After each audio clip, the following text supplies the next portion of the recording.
Hola, buenas tardes. Esto es una clase de nivel 1 distancia de ESO para adultos y estamos en la tercera evaluación, acabando el curso hasta donde hemos podido ver. Y hoy voy a repasar un poco algunas cosas de lo que entra para el examen y a la vez voy a avanzar con el siguiente tema, que no he empezado todavía, que es el tema 7 de nuestros apuntes. Bueno, entonces, para empezar con lo del examen, os dejé dicho que como no dio tiempo a meter en el examen de la segunda evaluación la Celestina y el Lazarillo de Tormes, es muy importante que sepáis algo de la Celestina porque puedo preguntarlo, algo de la Celestina y algo del Lazarillo, ¿vale?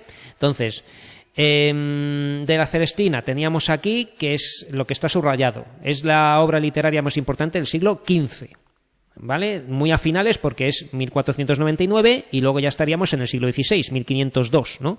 1501, 1502, ya empiezan a salir más ediciones, pero se supone que la primera es de 1499. Es un género literario llamado comedia humanística, que es una novela hecha de diálogos, todo diálogos, para ser leída en voz alta. Se difunde con la imprenta que tenemos aquí a la derecha, ¿vale? Que ya estaba inventada, y en esta obra confluyen rasgos propios de la literatura medieval con otros del Renacimiento. Es una obra moderna y realista. Parodia, se burla de las novelas sentimentales y previene a los jóvenes y a sus padres contra los peligros del amor cortés, ¿vale? Un amor que era muy elegante y muy libre, porque la gente se enamoraba de quien quería, cosa que, tal como estaba organizada la sociedad, donde los padres decidían los matrimonios de los hijos y tenían que ser entre gente de la misma condición social, ¿vale? Nobles con nobles, burgueses con burgueses, etcétera, pues esto del amor cortés era muy peligroso, porque podían enamorarse gente de distinta condición social y sin permiso de los padres, ¿vale? Y luego también advierte de la nefasta influencia de las alcahuetas, que eran mujeres mayores profesionales de enamorar a unos jóvenes con otros, ¿no? De a cambio de dinero poner en contacto a alguien, de un joven con una joven, ¿vale? Para que pudieran encontrarse en secreto, ¿no? Entonces las alcahuetas eran mujeres que se dedicaban a eso. Y de los malos criados, que es todo lo que sabemos, ¿vale? El autor es Fernando de Rojas, que era descendiente de judíos conversos. Bueno, entonces ya lo hemos visto. Está en el aula virtual, tenéis vídeos de la Celestina, ¿vale? No quiero detenerme a todo esto. Yo puedo preguntar algo sobre el argumento, algo sobre lo que acabo de leer, y sobre todo esto, que sepáis de cómo se desarrolla el argumento, quién es Calisto, quién es Melibea, quiénes son Parménides y Sempronio, qué pasa cuando entran en el complot de sacarle dinero a Calisto, ¿no? Quiénes son Elicia y Areusa, que son las prostitutas que tiene Celestina, ¿vale? Entonces, la Celestina va a ver a Melibea, le habla de Calisto, que parece que se enfada, pero luego no es que se enfade, sino que también está interesada en Calisto. Entonces le da un cordón de su vestido, la Celestina le da a Calisto el cordón y le da a la Celestina una cadena de oro. Entonces, ya va a empezar a Calisto a encontrarse con Melibea y a tener éxito, que se acuesta con ella, ¿no? Y se ve por las noches con ella. Lucrecia es la criada de Melibea. Y los padres de Melibea, que no se dan cuenta de nada, son Pleberio y Alisa. Entonces, Parménides y Sempronio le dicen a Celestina que reparta la cadena de oro, porque ellos han colaborado en facilitar ese encuentro. Y ella se niega, y aquí ya empieza la tragedia, porque matan a la Celestina y a la vez Parménides y Sempronio son capturados por la justicia y mueren ajusticiados. Entonces ya han muerto tres, ¿vale? La primera en morir es la Celestina, luego Parménides y Sempronio, y Elicia y Areusa, que eran más o menos pareja de estos dos, van a querer vengarse. Y para vengarse dicen que hay que matar a Calisto. Y para ello contratan a un matón que se llama Centurio y unos rufianes también amigos suyos. Entonces, Calisto, que sigue viéndose con Melibea, lleva otros dos criados, que son Tristán y Sosia, que son fieles, y están vigilando la calle. Entonces llegan Centurio y los suyos, se pelean con Tristán y Sosia, pero van ganando Tristán y Sosia. Pero Calisto, que está oyendo ruidos cuando está en lo alto de una tapia con Melibea, quiere bajar a ayudar y ocurre otra tragedia, que es que se cae de la escalera Calisto y se mata, ¿no? Y se va a enterar todo el mundo de Salamanca, que es la ciudad donde se está dando todo esto. Se entera toda la ciudad y Melibea pues se suicida porque ha quedado... se ha enterado todo el mundo de que se estaba acostando con un hombre sin casarse ni nada, ¿vale? Y ha perdido la virginidad y todo. Entonces Melibea se suicida y por último Pleberio, que es su padre, pues va a enunciar, a declamar un largo discurso muy sentimental y muy profundo sobre la pérdida de su hija, que es así como acaba la obra, y dice que la culpa es del amor al final. Bueno, entonces esto ha sido esto. Vale, del Renacimiento no sé si os pediré esto, leedlo por si acaso, ¿vale? Por lo menos estas tres características, que se pasa al antropocentrismo, ¿vale? Que antes en la Edad Media todo giraba en torno a la figura de Dios, ¿vale? Y ahora ya se va a tomar como medida y como centro el ser humano, el hombre. Se va a tener confianza en la razón y va a haber un optimismo en la vida, ¿no? Y luego una búsqueda de autenticidad que consiste en leer a los clásicos en latín y en griego para entenderlos sin traductores, porque quieren ver lo auténtico. De aquí esto no lo voy a pedir, ¿vale? No lo saltamos, porque solamente voy a preguntaros por la novela picaresca, ¿vale? La novela picaresca. ¿Qué antecedente tiene la Celestina? ¿Vale? La Celestina va a ser el primer caso, digamos, de novela realista, ¿no? Y luego el Lazarillo, que va a ser una novela picaresca. ¿Qué características tiene? Protagonizada por un pícaro, que es un personaje de origen humilde que tiene que ganarse la vida desde pequeño.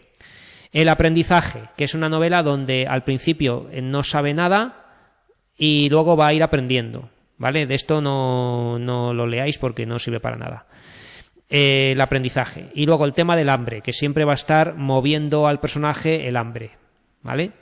Entonces, aparece la novela El Lazarillo de Tormes, la vida del Lazarillo de Tormes, que es anónima.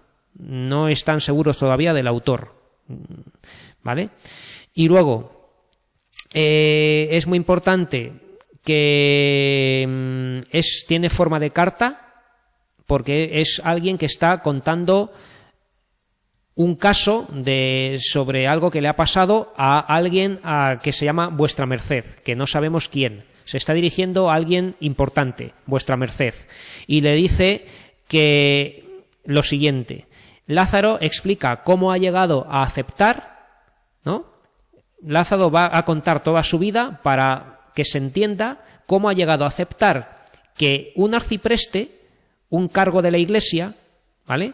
El arcipreste de San Salvador esté amancebado con su mujer, es decir, que tenga a su mujer como amante. Lázaro es un cornudo, y la gente lo sabe. Y entonces va a explicar Lázaro por qué él permite esa situación. ¿Por qué no se ha enfrentado al arcipreste o se ha llevado a su mujer a otro sitio o han hecho algo? Pero es que Lázaro no va a hacer nada ante esa situación. Va a aceptar su vida, su situación como cornudo, como alguien cuya mujer se está acostando con otro, ¿vale? Y por eso explica toda su vida. Y su vida va a ser la siguiente, ¿vale? Lázaro es un niño, empieza siendo un niño, ¿vale? Esto es un típico error en los exámenes, que me escribís, Lázaro es un niño. No, Lázaro es un adulto que le está contando a alguien que su mujer se acuesta con otro y él lo permite, ¿vale? Esto es el Lazarillo de Tormes. Y empieza contando su vida desde que era niño. Y esto, pues, claro, la madre, que no tiene cómo mantenerlo, pues se lo da a un ciego, ¿vale? Y luego va a pasar por distintos amos. Entonces, es importante que sepáis por lo menos los 3 primeros amos. El ciego, que es malo, pero le enseña al niño la maldad del mundo. Le dice cómo toda la gente es mala también, ¿vale? Y tiene las historias más conocidas porque el propio niño va a intentar engañar al ciego y el ciego se va a dar cuenta casi siempre, ¿vale? Luego, el clérigo de Maqueda, ¿vale? Maqueda es un pueblo de Toledo. El clérigo de Maqueda, que es muy tacaño y sufre muchísima hambre con él, que es la famosa historia del arcón donde guardaba el pan y no le da de comer más que cebollas, pero el pan se lo comía el clérigo y Lazarillo consigue una copia de una llave y consigue abrirlo, etcétera, ¿vale? Luego va a estar el hidalgo. El hidalgo es un noble de baja condición que no tiene dinero y el propio Lázaro es el que lo mantiene. O sea que el Lazarillo va a buscarse la vida para sobrevivir él y además compartir la comida con el hidalgo. Y el hidalgo lo trata muy bien, pero el Lazarillo sigue pasando hambre y dificultades. Y al final pues se tiene que ir, ¿vale? Y luego viene el fraile mercedario, que es muy cortito este capítulo, que no lo dice, pero han interpretado que este fraile era un pederasta. Y el propio Lazarillo, como no cuenta, dice, hay cosas que yo no voy a contar, pues parece ser que abusó de él. Luego viene el buldero, o vendedor de bulas, que es uno que vende unos documentos emitidos por la Iglesia para perdonar pecados. Y claro, eso pues los falsificaba y hacía también compraventa, bueno, es decir, que era un corrupto. Y estaba, además, compinchado con un alguacil, ¿vale? Un alguacil es una especie de policía. Entonces el buldero y el alguacil se preparaban alguna escena para hacer a la gente creer que esas bulas eran auténticas y vender más, ¿vale? Bueno, el capellán, con el que el Lazarillo consigue un trabajo de aguador. Un capellán es un carguito de la iglesia, ¿vale? Pero le pone a Lazarillo a repartir agua con un burro y gracias a eso ya puede ahorrar y comprarse una capa y una espada, ¿vale? Y eso ya le da un estatus mejor a base de trabajar. Pero trabajaba mucho y también lo deja, ¿vale? Luego va a estar haciendo pigmentos para un pintor de panderos, una especie de artesano, alguien que pinta panderos y él le va a ayudar en lo que sea. Luego va a estar como de ayudante del alguacil, de policía también, digamos, de alguacil, ¿vale? No digáis policía en el examen, de alguacil. Entonces, el Lazarillo pues va a correr muchos peligros porque ese trabajo es muy peligroso y decide dejarlo también.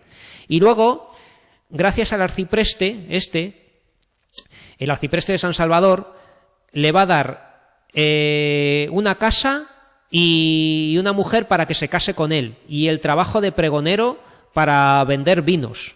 Entonces el arcipreste le va a dar todo, le va a dar la casa, la mujer y un trabajo. Y el Lazarillo lo que va a hacer es pues aceptar todo. ¿Y qué va a pasar? Pues que se va a dar cuenta de que la mujer que le da el arcipreste era su amante, porque un arcipreste no puede tener mujer, pero la mujer se acostaba ya con él desde hace mucho y el arcipreste pues es que la mantenía también. La mujer esta es pobre también, es una pobre mujer que tiene que aceptar la humillación de acostarse con el arcipreste a cambio de comida y casa, ¿no? Y claro, el arcipreste lo que quiere es que el Lazarillo esté casado con esta mujer porque así disimula mejor, porque la mujer soltera que entre y salga de la casa del alguacil, del arcipreste, era muy sospechoso. Pero si la mujer está casada con alguien, entonces ya parece otra cosa, que a lo mejor va a limpiar o a lo mejor va a hacer lo que sea, ¿no? Entonces esto es algo que quería el arcipreste para beneficiarse él, a la vez que, bueno, que tenía la lealtad de esta mujer y del lazarillo, porque les ha puesto a ambos en una situación favorable para sobrevivir, porque tienen casa, trabajo, etcétera, ¿vale? Entonces, el arcipreste es un corrupto, pero ha puesto al lazarillo casa, mujer, y a la mujer esta pues también la tiene más o menos protegida y mantenida, pero se está acostando con ella, claro, porque es un hombre, ¿vale? Entonces, el lazarillo así va a aceptar que es un cornudo, la gente lo sabe, pero él va a explicar que ha pasado muchísima hambre, ha estado al borde de la muerte de hambre muchas veces y gracias a este hombre pues tiene de todo, ¿no? Así que esto es el lazarillo de Tormes. Bueno, del tema 6 os he dicho en el correo con lo que entra en el examen que voy a preguntar las pasivas reflejas, las impersonales y esto, ¿vale? Las pasivas reflejas e impersonales. Entonces, acordaos de cómo se transforman las oraciones de activa a pasiva y pasiva refleja. Una oración activa tiene el verbo en voz activa. Los contendientes firmaron la paz, ¿vale? Esta oración es activa. Sujeto, los contendientes. Predicado, firmaron la paz. Y estas oraciones tienen que ser transitivas, porque tienen que tener complemento directo. ¿Para qué? Porque si no tienen complemento directo no se pueden hacer en pasiva, ¿vale? ¿Cómo es la oración en pasiva? Pues lo que era el complemento directo, ¿vale? A ver, voy a coger el boli. Lo que era el complemento directo va a pasar a ser el sujeto, ¿vale? Los contendientes firmaron la paz. La paz ahora va a ser el sujeto paciente, fue firmada por los contendientes, ¿vale? Lo que era el sujeto, con la preposición por, ahora va a ser el complemento agente, ¿vale? Entonces esto es la típica, el típico ejemplo de oración activa y oración pasiva, ¿vale? Y esta oración pasiva, la de la paz fue firmada, ¿no? Con el verbo auxiliar ser y luego un participio, fue firmada, todo esto es verbo, ¿vale? El núcleo, ¿vale? Núcleo. Este verbo tiene que tener el verbo ser, fue firmada, ¿vale? Y esto es lo que se llama una oración pasiva analítica. También se llama pasiva perifrástica, ¿vale? Es lo que nosotros llamamos pasiva normal.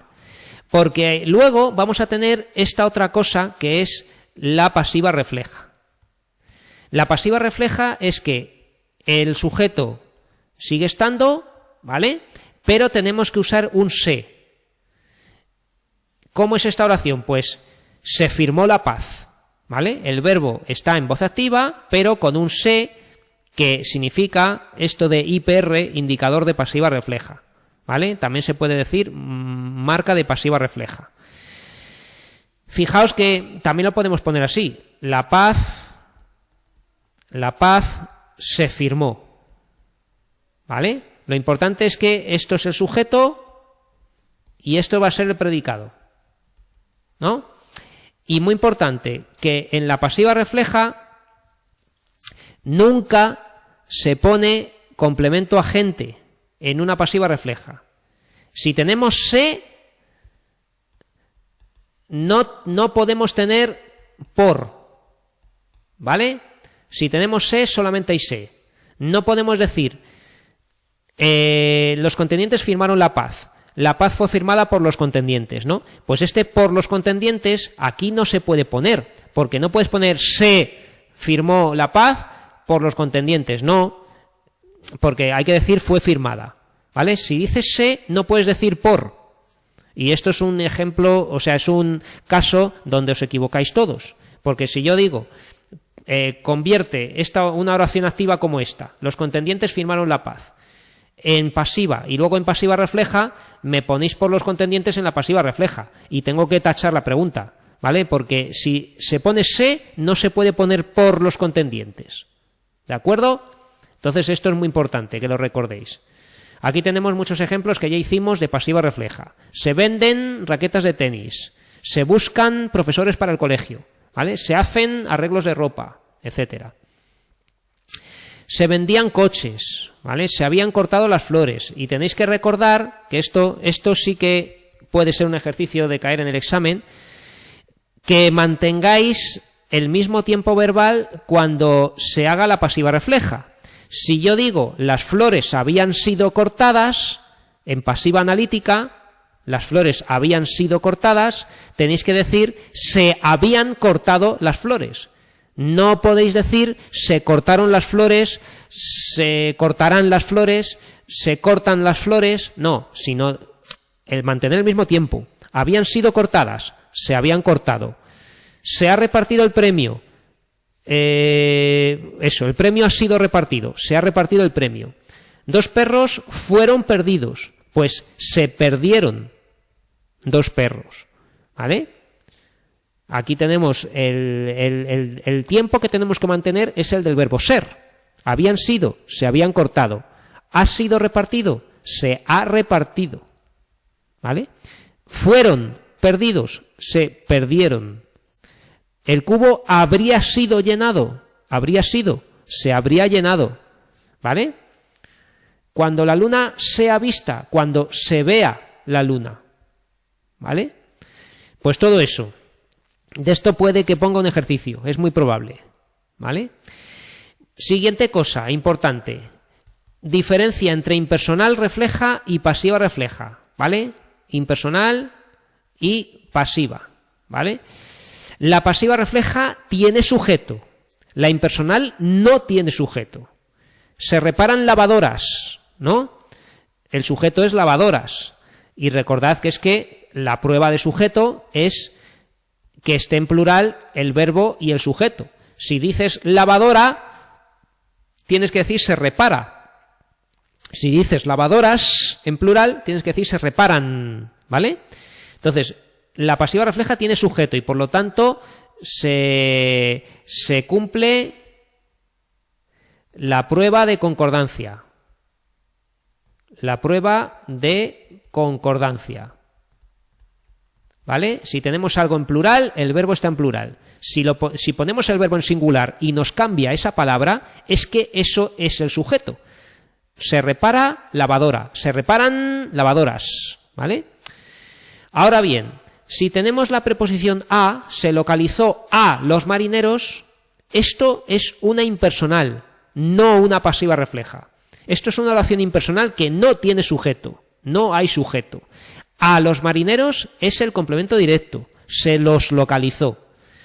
Y el sujeto nunca empieza por a, ¿vale? Acordaos, el sujeto nunca empieza por a. Entonces, si tenemos algo que empieza por a, forzosamente va a ser impersonal, no pasiva, ¿vale?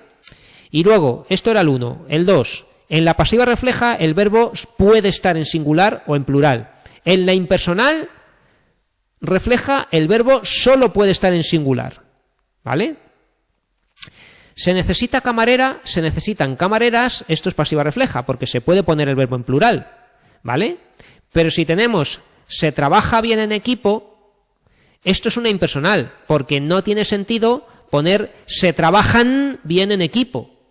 No se dice así, se dice se trabaja bien en equipo, o se duerme bien en esta cama, o se come bien en este restaurante, ¿vale? Se duerme, se come, se trabaja, están en tercera persona del singular.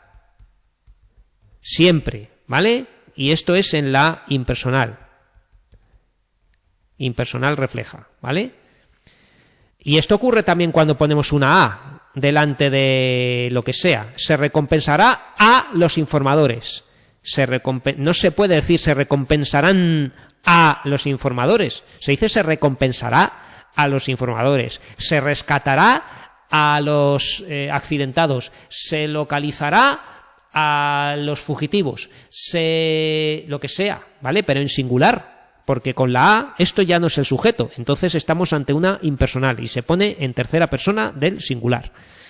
Vale, otra cosa. Bueno, aquí tenemos que diferenciar entre impersonal y pasiva refleja. Esto ya lo tenéis, lo podéis repasar. Dice aquí, transforma, diferencia entre impersonales y pasivas reflejas. Este ejercicio también lo hicimos, lo repasáis en el vídeo correspondiente, ¿vale? Luego, de la lírica del Renacimiento. Aquí tenemos unas cuantas características del Renacimiento. Y os dije también que repasarais en el tema 5 de los géneros literarios figuras retóricas y algo de métrica. Ya tenéis que saber cómo se cuentan sílabas, tenéis que saber cómo se hace el esquema métrico, ¿vale? La rima, etcétera, ¿vale? Entonces, tenemos características y temas propios del Renacimiento. Métrica italiana, versos de 7 y de 11 sílabas, ¿vale? Estrofas como la lira, la silva, el soneto, ¿vale? Tema amoroso, pues en esto va a entrar el tópico de la mujer angelical. Ya veremos, ya lo hemos visto, ¿vale? La donna angelicata. Naturaleza idealizada, que va a ser el entorno donde se va a quejar el poeta. Tópicos latinos, como carpe diem, locus amenus, ¿vale? Locus amoenus. Y luego influencia de mitología grecolatina. Dioses, héroes, mitos, ¿vale? Va a haber dos periodos en el siglo XVI. La primera mitad con influencia italiana y poesía amorosa. Y la segunda mitad del siglo XVI, que va a ser de poesía religiosa, ¿vale? Por la Contrarreforma. Bueno, aquí tenemos un poquito de cómo era la cultura cortesana, el amor platónico, que se opone al amor cortés porque el amor platónico no espera contacto físico. El amor cortés sí, ¿vale? Quiere que, que haya un amor físico, ¿vale? Mientras que el amor platónico va a ser solamente del alma, de pensar en alguien, de mirar y de enamorarse, ¿no? De esa persona. Y eso dicen que era algo que mejoraba al hombre porque le acercaba a Dios por esa pureza de amar de esa manera tan pura, ¿no? ¿Vale? Bueno, todo esto ya lo he explicado. Tenemos también cosas de la cultura popular, la lengua literaria y luego esto que solía preguntar, los temas de la literatura renacentista, ¿vale?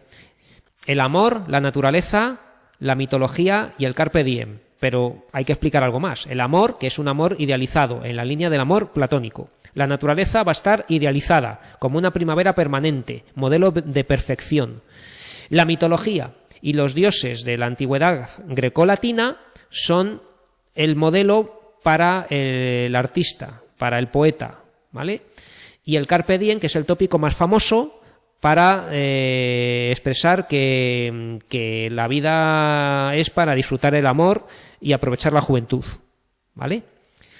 Bueno, de los cancioneros, que sepáis que se siguen haciendo en el siglo XV y estas canciones tienen una estructura en cabeza, glosa y estribillo y van a ser de versos octosílabos, normalmente de verso corto con rima consonante, ¿vale? Hermosura, dura, perderme, valerme, ¿vale? Y normalmente versos octosílabos. A veces podemos tener versos hexasílabos como este. Halcón que se atreve con garza guerrera, peligros espera. Son de 6. 6, 6, 6, 6, 6. Vale, un poquito de quién era Petrarca. Bueno, y sobre todo que era un soneto. Este soneto es de Petrarca, no lo voy a poner en el examen, pero este de Garcilaso puede que sí. ¿Vale? El soneto 23, que es muy famoso, en tanto que de rosa y azucena se muestra la color en vuestro gesto y que vuestro mirar ardiente, honesto, enciende el corazón y lo refrena, tenéis que saber lo que está puesto aquí en naranja, el esquema métrico, ¿vale? 11A, 11B, 11B, 11A, ¿vale? ABBA, ABBA, CDE, DCE, los tercetos, ¿vale? que sepáis lo que es un cuarteto, otro cuarteto, un terceto, otro terceto y algunas figuras retóricas, como esta antítesis, ¿vale? Rosa, Azucena, ardiente, honesto, ¿no? Luego tenemos símbolos, que son rosa y azucena. Rosa, el amor físico. Azucena, el amor puro, la castidad, el blanco, ¿vale? Bueno, todo esto que está ya explicado de este poema, ¿vale? Lo tenéis que ver en el vídeo correspondiente. Algo de Garcilaso, que son las églogas. Esto no lo voy a poner en el examen, pero que sepáis simplemente lo que es una égloga, que es un poema amoroso protagonizado por pastores en un entorno de naturaleza idealizada, ¿vale? Y que Garcilaso escribió 3 églogas, la 1, la 2 y la 3. Vale, otro soneto de Garcilaso, ¿vale? Si pongo un soneto, luego en el examen de recuperación voy a poner otro, no voy a poner el mismo, Aquí tenéis 3, luego este de las ninfas, el soneto 11, ¿vale? Y luego di también la poesía religiosa de la segunda mitad del siglo XVI. La poesía religiosa tiene 2 tipos, la poesía ascética y la poesía mística, ¿vale? Que está aquí después, ¿vale? La poesía mística y la ascética. La ascética, que también se llama poesía moral, ¿vale? Tenéis aquí, es la que hace Fray Luis de León, ¿vale? Que hay que decir que era profesor de la Universidad de Salamanca y que fue a la cárcel por traducir al hebreo el Cantar de los Cantares de la Biblia, porque estaba prohibido traducirlo. Y en este poema, Oda a la vida retirada, tenéis que saber que esta estrofa se llama lira, que son 5 versos que combinan heptasílabos y endecasílabos. 7A, 11B, 7A, 7B, 11B.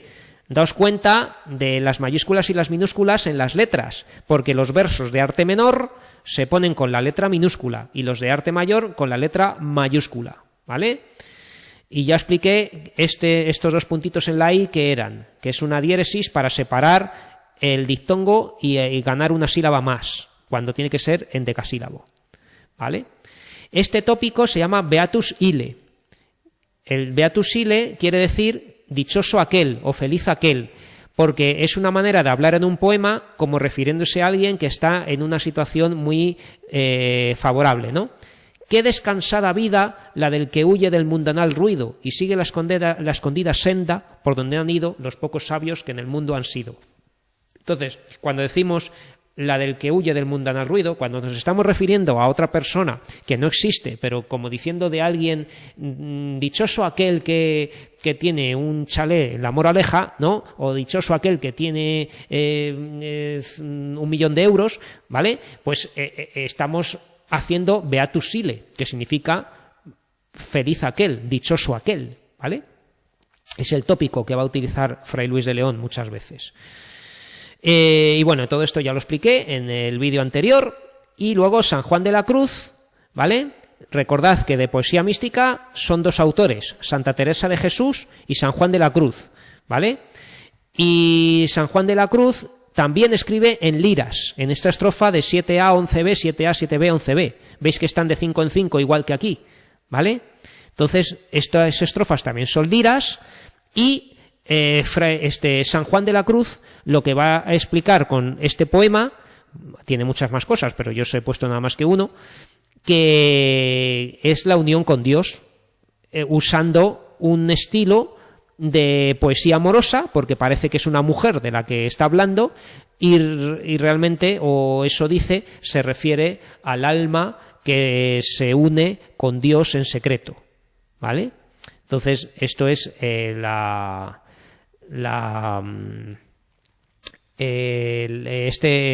noche oscura del alma, que es como se llamaba este poema de San Juan de la Cruz.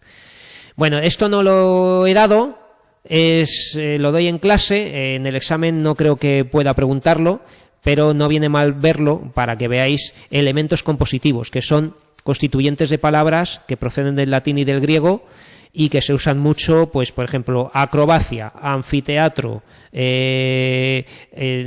anáfora o lo que sea, anemómetro, ¿vale? Entonces tenemos prefijos y sufijos. Yo os mandaba hacer una palabra con cada prefijo y cada sufijo. Si queréis practicar un poco, pero no creo que lo pregunten en el examen, ¿vale? Entonces, nada.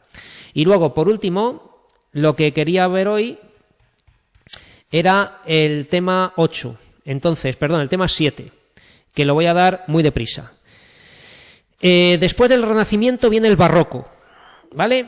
El Barroco es un movimiento literario que se produce a finales del 16 y durante el 17, que es muy complejo en España. Está marcado por una fuerte crisis en todos los aspectos, entonces, sobre todo económico, ¿vale? Con los 3 reinados de los Austrias menores, que se llaman así a estos reyes: Felipe III, Felipe IV y Carlos II. Los Austrias mayores son Carlos I de España o V de Alemania, ¿vale? Carlos V y Felipe II. Después de Carlos I y Felipe II vienen Felipe III, Felipe IV y Carlos II. Entonces, estos reyes tienen más problemas y España ya está en declive.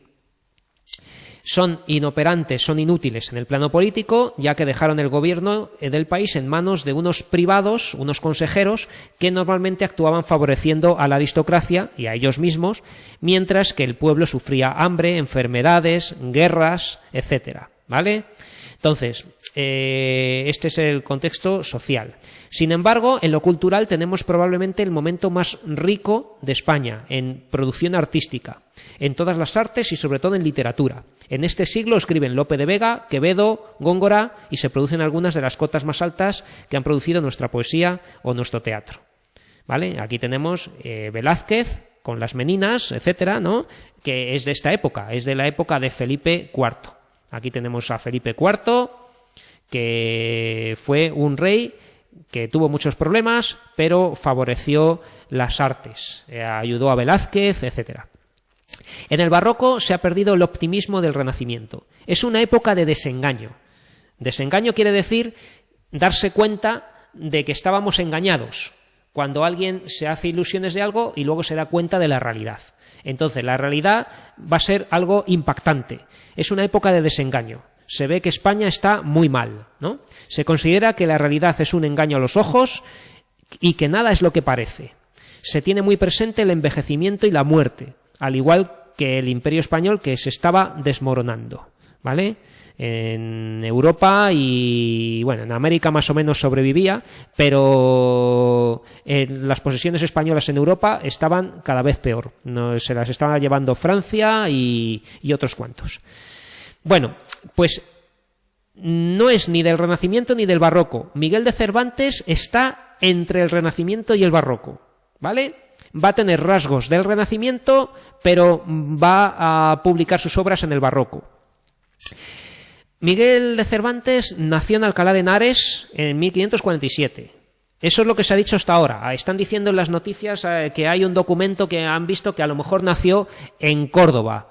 No se sabe. Lo que sí se sabe es que tenemos una partida de bautismo que fue bautizado en Alcalá de Henares. Entonces lo más probable es que naciera en Alcalá de Henares, si estuvo bautizado allí, ¿vale? Pero puede ser que naciera en otro sitio y lo llevaran a Alcalá. Vivió durante un tiempo en Italia, absorbiendo el arte y las costumbres del país. Fue soldado durante unos años, participando en la batalla de Lepanto.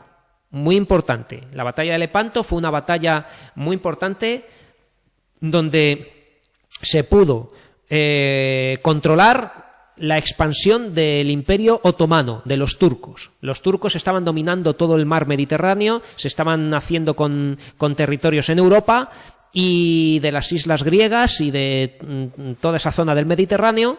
Y en la batalla de Lepanto, la flota española con otros aliados de Italia, de Venecia y de Roma, etcétera, vencen a los turcos en esta batalla de Lepanto. Y en la batalla de Lepanto fue herido Cervantes, por eso se le llamaba el Manco de Lepanto, ¿no? Y no es que fuera manco, sino que le dio una bala en una mano y se quedó con la mano inútil, pero tenía las dos manos, ¿vale? En 1575, cuando volvía a España, fue apresado por los turcos junto a su hermano. Estaba llegando a Valencia después de estar de soldado en Italia y a punto de llegar a España fue capturado por piratas su barco y fue llevado a Argel, donde fue cautivo Miguel de Cervantes durante 5 años.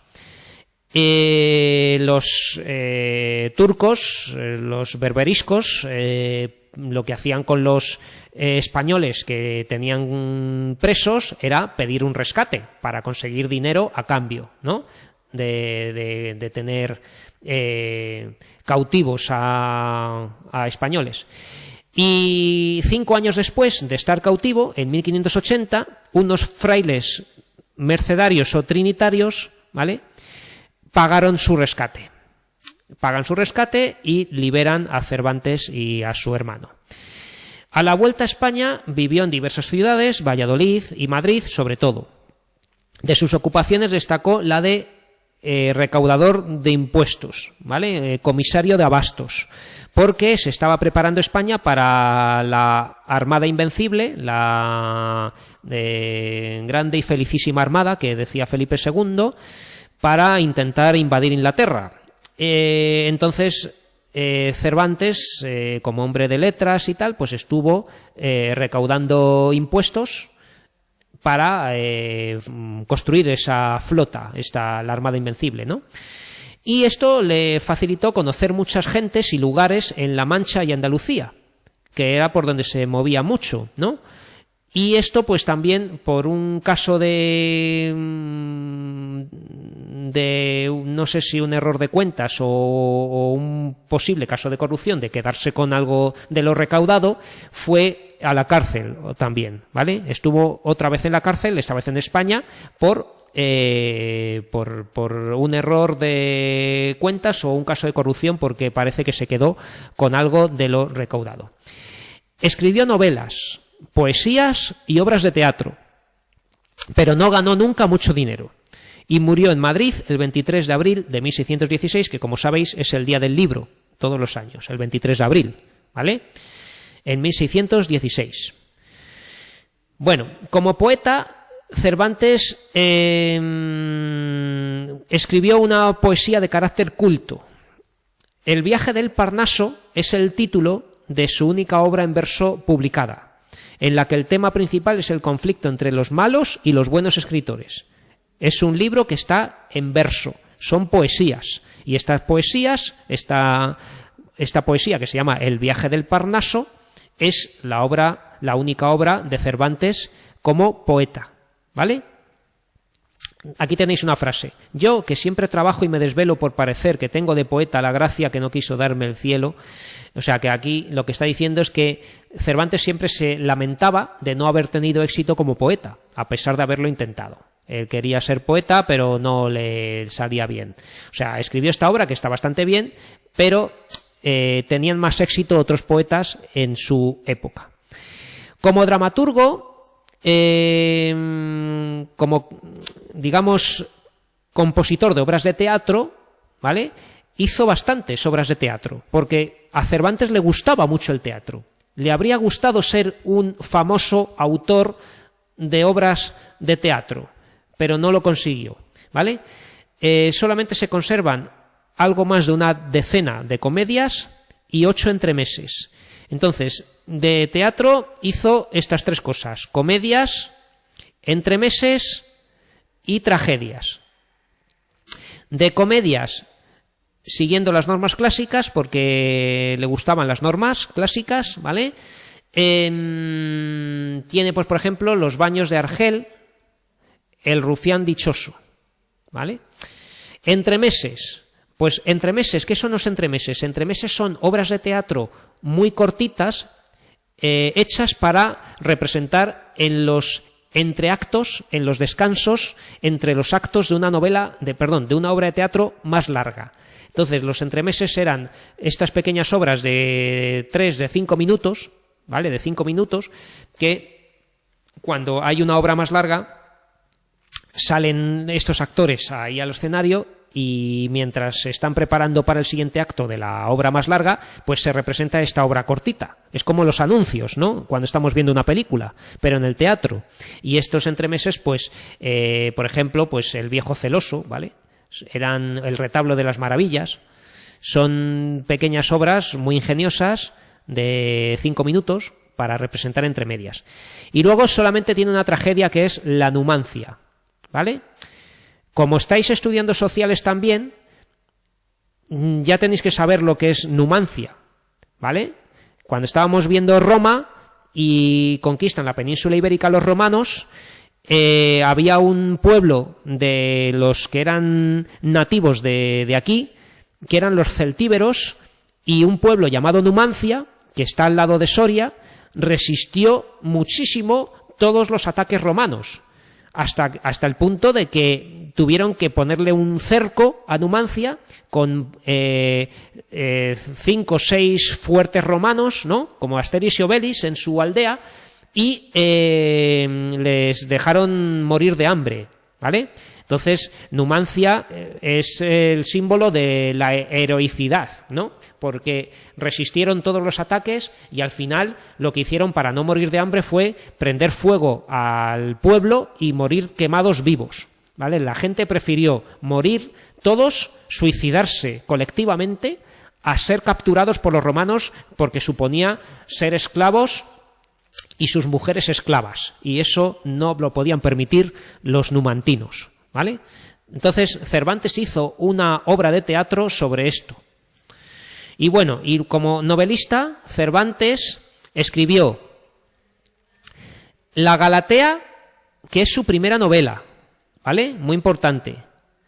Y es de tema pastoril, ¿vale? Trata de amores de pastores, como hemos visto en Las Éclogas de Garcilaso, pero esto es una novela. También escribió Las aventuras de Persiles y Sigismunda, ¿vale? Este título tan raro, cuando lo decimos corto decimos simplemente el Persiles, igual que al ingenioso hidalgo Don Quijote de la Mancha lo llamamos el Quijote, ¿vale? Pues esta novela se puede decir el Persiles, si queréis. Y es una novela bizantina. Esto quiere decir que son de aventuras de los enamorados que después de muchos viajes acaban felizmente, ¿vale? Esto es una novela bizantina. También tiene novelas ejemplares. Novelas ejemplares es el título que le da a un libro en el que reúne 12 relatos cortos escritos al modo italiano, que era este tipo de relato corto, ¿vale? Con originales argumentos, que no estaban copiados de nada, que se inventó del todo él, ¿vale? Y hay 2 tipos de novelas ejemplares, 2 grupos, realistas e idealistas. Entonces, para que sepáis algún título, por ejemplo, de las realistas, Rinconete y Cortadillo, el licenciado Vidriera, ¿vale? El celoso extremeño. Y luego de las idealistas, pues por ejemplo, La española inglesa, La fuerza de la sangre, ¿vale? Que son historias más novelescas, son más tipo ficción narrativa. Bueno, y muy importante el Quijote, que es lo que tenemos que ver. El Quijote, que es la obra más importante de Cervantes, tiene 2 partes. La primera en 1605 y la segunda en 1615. Es muy importante que sepáis que son 2 partes y que, como veis, se distancian 10 años, ¿vale? Tardó 10 años en escribir la segunda parte del Quijote Cervantes. Bueno, aquí os he explicado un poco más lo que es la novela bizantina, que es lo que os he dicho con el Persiles, ¿vale? Es una novela bizantina. Y luego de las novelas ejemplares, os tengo aquí unos apuntes de dónde viene este título de novelas ejemplares, ¿vale? Porque procede de los ejemplos medievales en los que al final del relato se extrae una moraleja, ¿no? Entonces, esto de novelas ejemplares es como que parece que traen una enseñanza, ¿no? Esto que escribe Cervantes en las novelas ejemplares. Pero volvamos al Quijote. En el Quijote tenemos el protagonista, que es Alonso Quijano, que se va a llamar Don Quijote, ¿vale? Se va a llamar a sí mismo Don Quijote porque va a leer muchas novelas de caballerías, ¿vale? Y se va a volver aparentemente loco. y no se va a volver aparentemente loco, es decir, él no está loco. Lo que pasa es que se va a fingir loco porque eso le va a permitir libertad para actuar como a él le dé la gana. Va a decir, yo soy un caballero andante, me he vuelto loco. Entonces, claro, la gente le va a tratar o bien como a caballero andante o bien como a un loco y de alguna manera pues eso le va a permitir hacer todo tipo de chiquillerías, de travesuras, de juegos que a él le van a apetecer. Si quiere pinchar sacos, o sea, pellejos de vino porque le apetece, pues los va a romper porque va a decir que son enemigos y él es el caballero andante. Si quiere arremeter con la lanza contra un rebaño de ovejas, pues el Quijote lo va a hacer, porque va a decir, es que eso es un ejército y tal y cual, ¿no? Entonces, fingirse loco le va a permitir actuar con toda la libertad que va a querer. Ahora bien, que también la realidad va a ser cruel con él, y va a darse cuenta de que no puede hacer eso mucho tiempo, ¿vale? Entonces, ¿cómo tenemos organizado el Quijote? Va a seguir, sale a vivir aventuras emulando a los héroes de las novelas de caballerías. La primera salida es en la que va solo y no llega muy lejos. Es armado caballero en un bar, en una venta, en una fonda, ¿vale?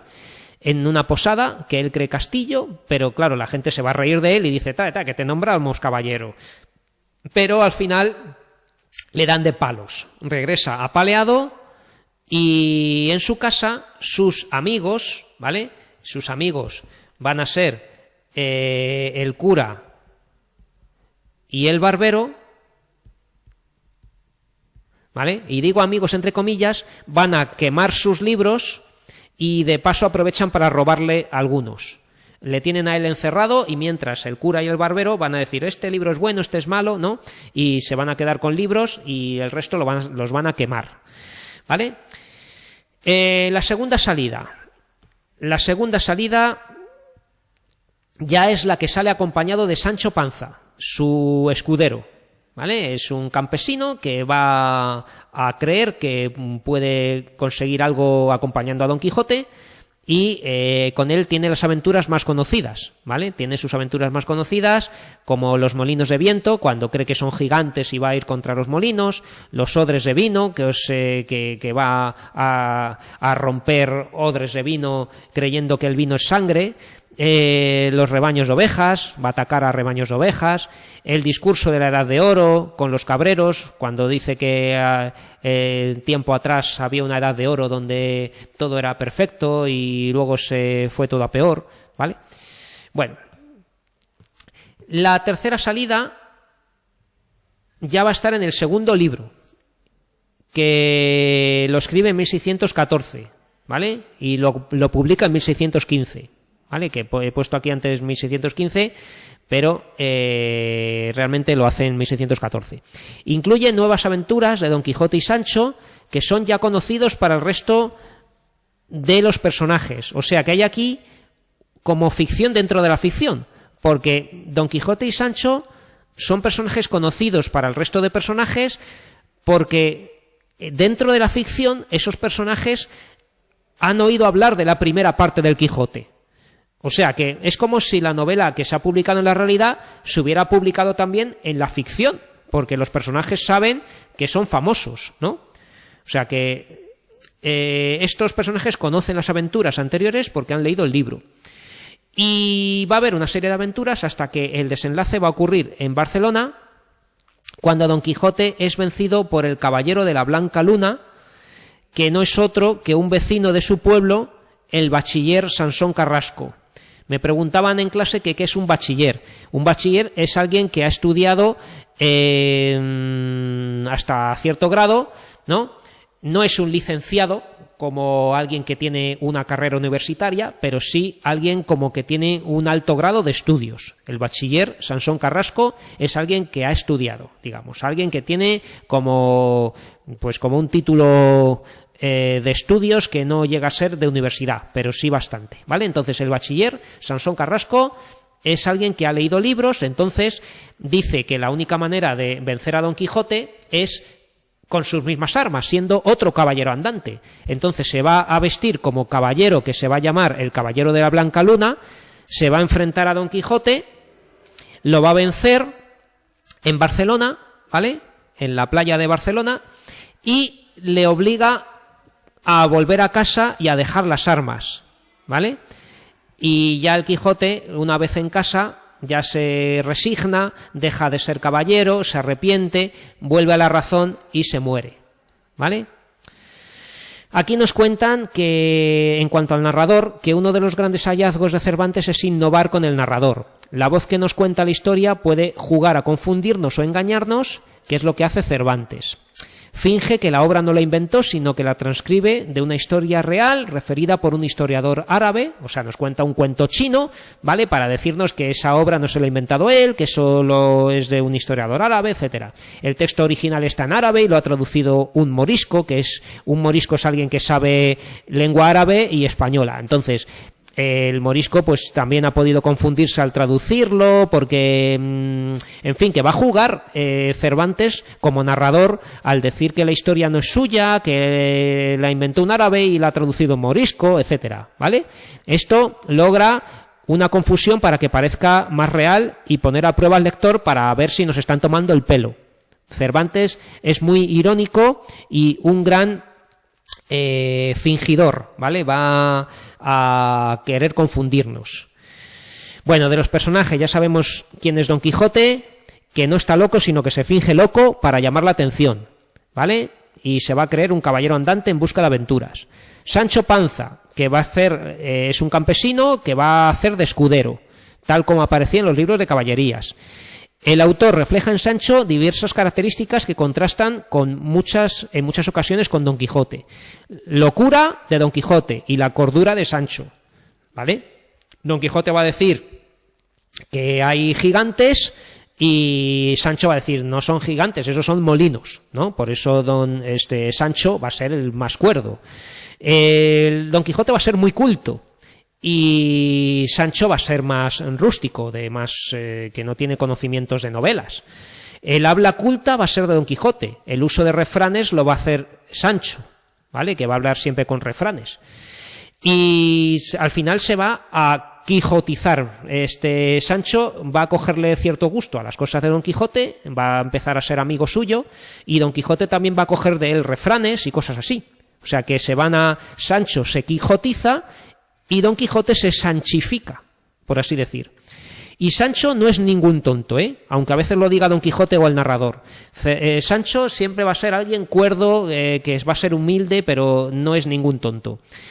Bueno, Dulcinea no aparece nunca, es la dama de quien está enamorado Don Quijote, pero que ni ella sabe de él, ni siquiera es bella, es una mujer del pueblo, de otro pueblo de al lado, por ahí, de la zona, que se llama Aldonza Lorenzo, y Don Quijote la va a llamar Dulcinea y va a ser, se la va a inventar porque era propio de los caballeros andantes tener un amor, pero realmente ella ni siquiera sabe de él, ¿vale? Rocinante es el caballo de Don Quijote, que está flaco, es un caballo muy débil, muy flaco, ¿vale? El ama y la sobrina viven con Don Quijote, pero ellas no comprenden su afición por los libros. Son una mujer mayor y la sobrina de Don Quijote que viven con él. El cura y el barbero son vecinos del pueblo, que conocen bien a Don Quijote y que están completamente ociosos, que no hacen nada y por eso se van a distraer con Don Quijote siguiéndole, haciendo que vuelva al pueblo, intentando hablar con él, ¿vale? Y el cura se va a quedar con muchos libros suyos cuando los va a quemar, ¿no? Y el bachiller Sansón Carrasco, ya hemos dicho que es un estudiante del pueblo al que las aventuras de Don Quijote le llaman mucho la atención y se une al cura y al barbero para intentar detenerlo y llevarlo a casa, a Don Quijote. Sansón Carrasco sabrá que la única manera de convencer a Don Quijote es venciéndolo con sus mismas armas. Solo un caballero andante puede derrotar a otro. Por eso se fingirá caballero y lo derrotará en la playa de Barcelona. Que no es que lo derrote, sino que Rocinante se tropieza y Don Quijote se cae al suelo, ¿vale? Bueno, Y nada, que se mezcla habla popular y culta en la obra, es muy interesante. Aquí tenemos un fragmento del final del Quijote, donde recupera el juicio, ¿vale? Don Quijote recupera el juicio y ya deja de llamarse Don Quijote, sino que dice que va a llamarse Alonso Quijano el Bueno, y ya se muere el pobre, ¿vale? Y nada, voy a tener que grabar en casa una pequeña clase más, porque no he dado todo esto entero, porque he dicho que en el examen va a entrar esto, ¿vale? Tenéis que saber esto, qué son sinónimos, antónimos, homónimos, con los dos tipos que hay, que son homógrafos y homófonos, ¿vale? Palabras homógrafas o palabras homófonas. Tenéis que saber esto. Los parónimos, ¿qué son parónimos? ¿Qué son hipónimos y qué son hiperónimos? O sea, esto entra en el examen, este fragmento de aquí, ¿vale? Aparte de alguna pregunta del Quijote o de Cervantes, ¿vale? De este tema. Y luego, aquí tenéis algunos ejercicios. De la narración y descripción, esto ya lo dimos en el tema anterior cuando di géneros literarios, y lo he puesto aquí otra vez para repasar qué tipos de narrador hay, y luego esto del cuestionario de repaso, donde voy a coger algunas preguntas de aquí, tipo test, ¿vale? El relato de unos hechos reales o ficticios es una narración. Los personajes principales de una novela suelen ser redondos, ¿vale? Porque son personajes más complejos. Un personaje plano es aquel que son menos complejos y no evolucionan en sus rasgos a lo largo del relato, ¿vale? Los personajes planos. El tiempo interno de un relato es la duración de los acontecimientos desde que se inician hasta que se acaba la acción, ¿vale? Todo esto lo hemos dado y está en otro vídeo. Son las mismas preguntas, las he copiado y pegado aquí otra vez, ¿vale? Entonces, no hace falta que las diga ahora todas, y además no hay tiempo. Y luego, al final del tema, hay un repaso de lo que es el atributo y las oraciones copulativas. Entonces, ya sabemos cuáles son los verbos copulativos y que los demás verbos son predicativos. Y las oraciones copulativas tienen atributo, y el atributo es lo que va después del verbo copulativo, ¿no? Si decimos tu amigo parecía bastante tonto y tenemos el verbo parecer, que es un verbo copulativo, bastante tonto es el atributo, ¿vale? Entonces, recordad un poquito esto del atributo, porque no he puesto casi nada de sintaxis, salvo lo de las oraciones pasivas y pasivas reflejas e impersonales, que eso ya lo he dicho hoy. Bueno, pues en otro vídeo, si puedo, termino lo que me faltaba de esto de los sinónimos, antónimos, etcétera, y